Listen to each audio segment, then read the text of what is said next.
อันลาสงสัยอยู่ตอนนั้นขี่รถผ่านคืออย่างขี่รถผ่านนกกระทาตัวใหญ่ๆนี่ล่ะไงก็ไงก็สร้างอีกเลยนั่นล่ะหลานเนี่ยเบิ่งปกติมันมีใครอยู่3 หน่วยพ่อแม่แม่นบ่ค่ะฮะ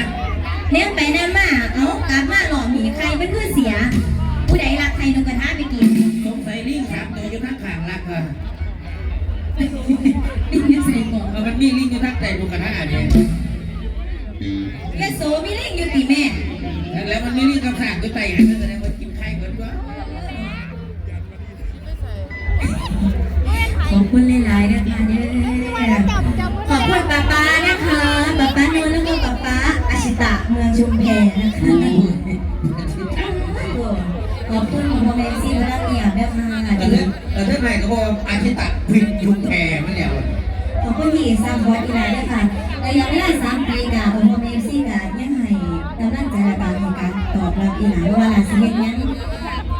เพราะว่าสิเฮ็ดอีหยังก็สร้างของพ่อแม่ซีบางคนสนับสนุนขอความรู้อยู่ตลอดขอบคุณผู้อยู่เบื้องหลังทุกคนเลยนะคะ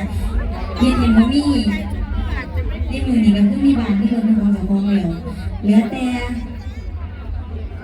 ทีได้บ้านไปยืนให้พ่อให้แม่ได้บาทได้5คนไหนถ่ายรูปก็ยืนไม่ดีก็ได้แต่สิมองผลงานเพลงอีกผลงานเพลงดีกว่าค่ะไปอาจารย์ไป